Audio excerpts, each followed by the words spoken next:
you're having fun, you're enjoying your life. Now when you make the shift from simply enjoyment to pure love, that's the shift that takes place in your Bhakti Yoga practice. You have released the notion of purely enjoying yourself.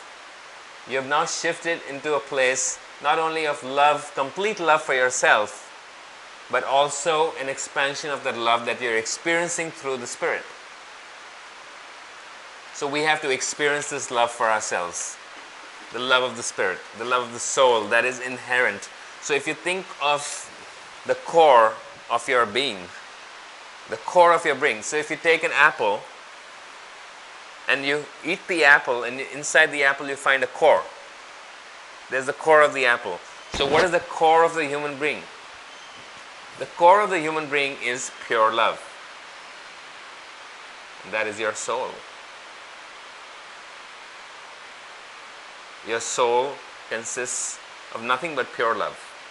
And if you can experience that pure love first for yourself, then the enjoyment, the pleasure seeking will all shift into an attitude of serving people who have not yet found that love for themselves. All our relationships are masked as an expression of finding that love. The pure love, which does not exist in mortal relationships.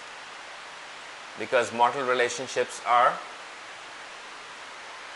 based on give and take.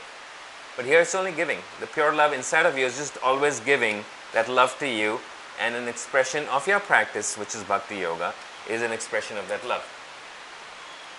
So if you think of the word Bhakti, Bhakti also translates as chanting.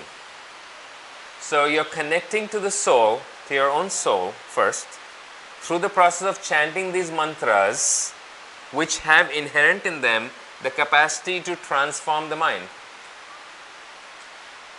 So when you chant the mantras, the Bhakti mantras, when you chant devotion, when you're in a place of devotional singing, or kirtan, or bhajans, you are connecting to an energy field which is already present inside of you. Because now you've released the mind and you can chant without any fear. You're chanting an energy which reconnects you back to your very core, to your center, which always existed, but we've lost connection with that center of pure love because of our mind.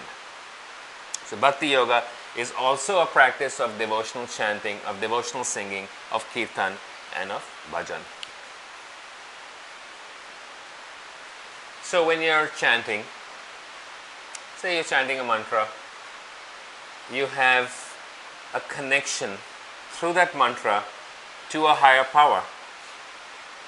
And we don't have to understand what is the context of this higher power. We don't have to rationalize this practice. We don't have to make it intellectual. This is a practice of complete surrender. You're surrendering your ego. You're surrendering yourself through the practice of chanting the mantra. So you know there's something that is beyond yourself, something that's bigger than you, something that's controlling, the Shakti that's controlling the entire universe. If that concept is clear in our mind, that's all we need to know.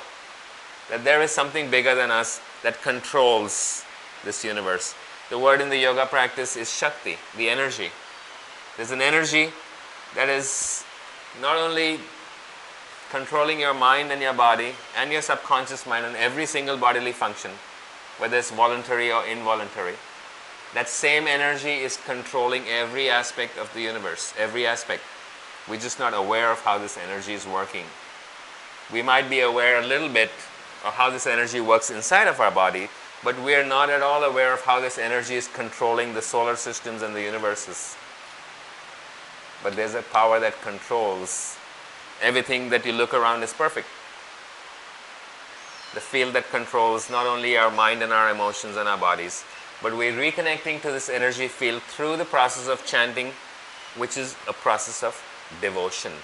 It's a process of giving yourself as a process of surrender to a higher entity, a higher power. Whatever name you choose to call that power is not important, but there is a power. Everybody believes that there is a power that controls everything that happens in the universe.